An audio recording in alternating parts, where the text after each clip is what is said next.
Menurut Ibnu Hajjat, ilmu pertanian tingkat pertama adalah pengetahuan tentang tanah, dan untuk membedakan mana tanah yang baik dan mana tanah yang kurang baik, hal itu adalah mutlak harus diketahui oleh mereka yang ingin belajar ilmu seni pertanian ini.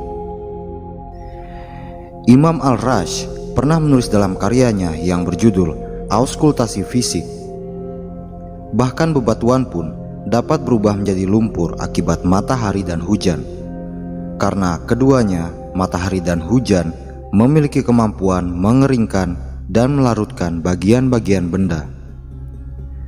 Matahari seperti halnya api yang perlahan-lahan memanaskan bagian-bagian yang terkena sinarnya. Kemudian hujan datang setelahnya, mengendurkan, melunakkan, dan perlahan melarutkannya. Dalam ruang waktu yang panjang, bagian-bagian itu akan menjadi lumpur. Oleh karenanya, menurut Ibnu Hajjat, bagian terbaik di muka bumi adalah bagian yang berada di permukaan bumi, dan lagi, bagian itu adalah bagian yang berinteraksi dengan matahari dan hujan. Dengan demikian, kita bisa melihat tanah yang dikeluarkan atau tanah galian sumur awalnya selalu padat. Setelah terkena sinar matahari dan hujan secara terus-menerus, tanah itu bisa untuk ditanami. Jadi jelas bahwa tanah yang bisa berproduksi adalah tanah yang terkena panas matahari dan hujan. Tanah itu menjadi kering dan basah secara alami. Jika tidak terkena panas matahari atau hujan, maka sayuran pun akan sulit tumbuh berkembang di atasnya, meskipun tanah itu dianggap sebagai tanah terbaik sekalipun. Di bagian bumi yang hangat, kata seorang petani yang pandai dan rajin, tanahnya berwarna hitam, lalu merah. Semakin dingin, warnanya berubah menjadi kuning. Dapat diartikan, tanah yang berwarna putih akan menjadi indikasi tanah yang dingin. Dan untuk warna kuning dan warna lainnya selain hitam dan merah, mengindikasikan tingkat kelembapan yang tinggi. Ada pula tanah yang mirip kotoran membusuk lama. Sepintas terlihat seperti tanah berlumpur, namun dasarnya sangat keras, berlapis, dan terasa kering. Jika mengering, bagian bawah akan terasa seperti batu, terkadang retak. Bagian atas akan menyerupai pasir yang terputus-putus. Tanah seperti itu adalah tanah yang terbaik karena mampu menahan kelembapan. Namun, jenis tanah seperti ini sangat jarang dijumpai, dan tak ada tanah lain yang dapat menyamai kualitas tanah seperti ini.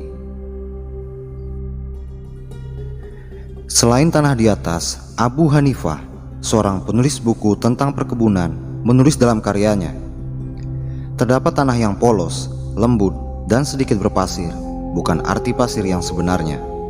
Jenis tanah ini adalah tanah yang sangat baik untuk tanaman yang dipanen dengan cara digali, atau jika ditanam, akarnya akan mengisi di dalam tanah. Begitu senangnya orang yang memiliki tanah seperti ini, maka dia akan menanami tanah tersebut tanpa henti. Dan lama-kelamaan, produksi tanamannya tumbuh bagai pabrik. Namun ternyata tanah seperti itu memiliki resiko jangka panjang yang mengerikan. Ketika tanahnya mulai mengeras dan air hujan jatuh, maka air hujan itu tidak dapat meresap ke dalam tanah. Dan akhirnya tanah tersebut akan menjadi pasir dalam arti yang sesungguhnya. Dan tumbuhan yang ditanam di atasnya tidak dapat melakukan perluasan akar. Seperti itu tulis Abu Hanifah. Penulis lainnya menulis bahwa terdapat dua jenis tanah kering. Pertama, yaitu tanah kering yang dilapisi bebatuan kecil di atasnya. Saking keringnya, sampai tingkat kekeringannya menyerupai batu itu sendiri, di mana sangat sedikit nutrisi yang bisa digunakan oleh tanaman. Kedua adalah tanah kering berlumpur, bukan arti lumpur yang sebenarnya. Meskipun terlalu kering, tapi jenis tanah ini jauh lebih lembab dari tanah berpasir. Mereka menyebut istilah berlumpur karena kerasnya gumpalan tanah tersebut yang nyaris serupa dengan kerasnya batu. Tidak ada pori sedikit pun pada jenis tanah ini. Namun jenis tanah kedua ini memiliki keistimewaan jika kita mencampurnya dengan pasir yang sangat halus.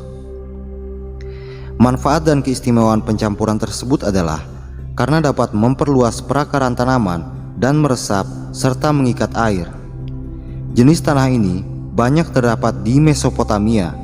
Orang-orang di sana biasa mencampur tanah tersebut dengan semak belukar dan kotoran hewan, atau terkadang mereka juga menambahkan pasir halus.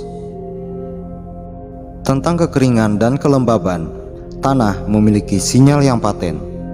Tanah yang menyerupai kotoran membusuk biasanya akan terus halus dan lembab sepanjang tahun jika tidak dibalik.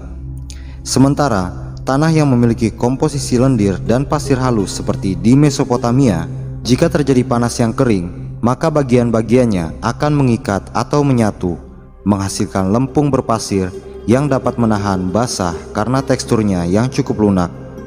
Begitu pula tanah yang menyerupai reruntuhan rumah atau mirip kapur. Tanah jenis ini cenderung kering dan berlumpur, tapi jauh lebih lembab daripada pasir karena gumpalannya mengeras ketika kering. Tanah jenis ini menyerupai batu ketika kering. Namun, jika Anda mencampur tanah ini dengan pasir, maka akar tanaman akan mampu masuk sangat dalam ke bagian tanah.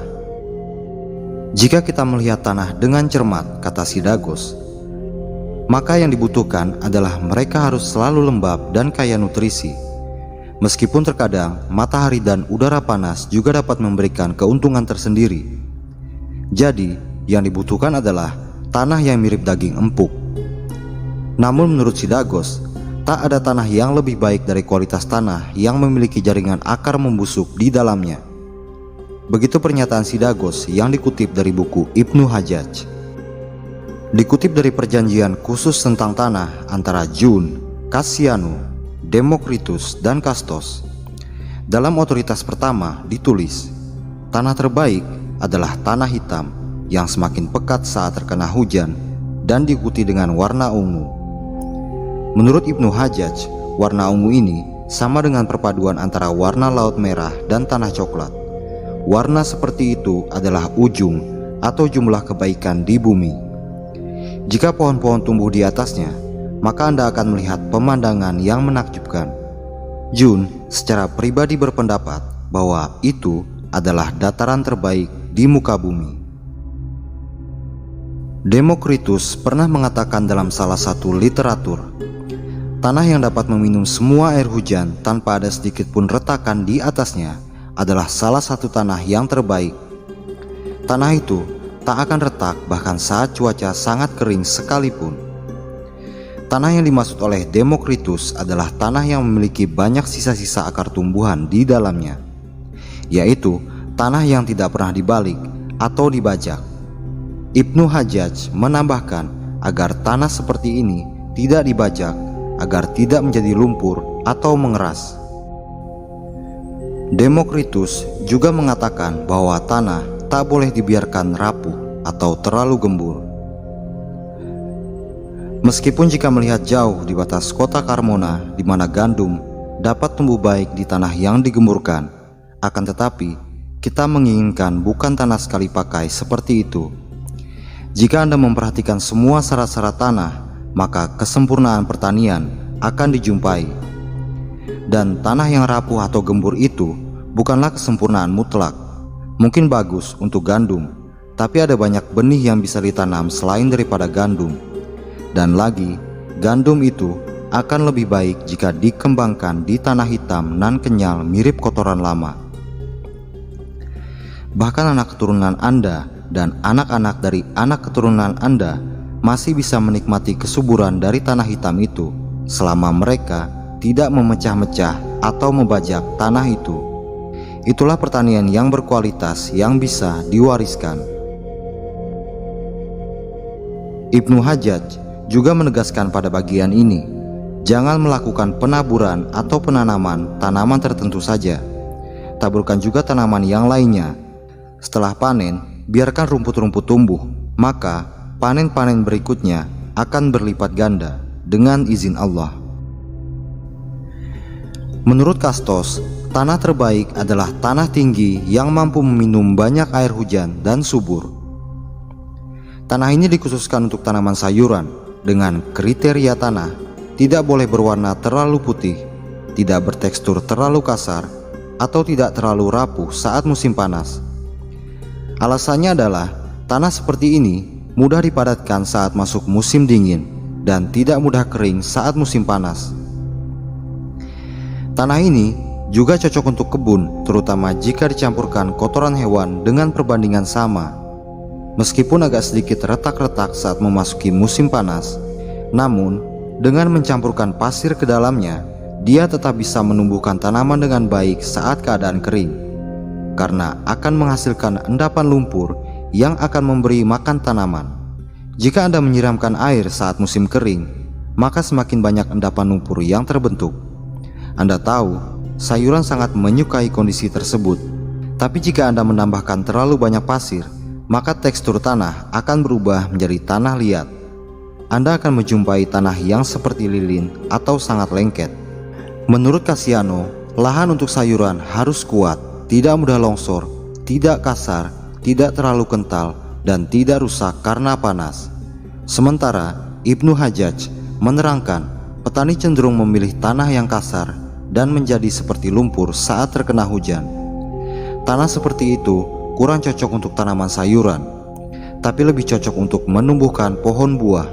Meskipun begitu, jenis tanah ini masih tetap cocok untuk sayuran-sayuran tertentu. Tanah berpasir menurut beberapa petani dirasakan lebih buruk di musim panas dan lebih dingin di musim dingin, sehingga permukaannya memanas dan mendingin pada waktu masing-masing, lalu kemudian merusak tanaman yang ada di atasnya.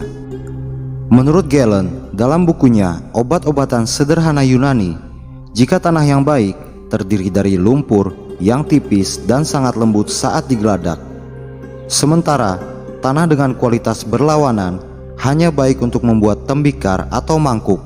Kedua tanah memiliki ciri yang berbeda, yang satu lembut basah dan yang satunya lagi lembut namun agak berpasir, lebih kering.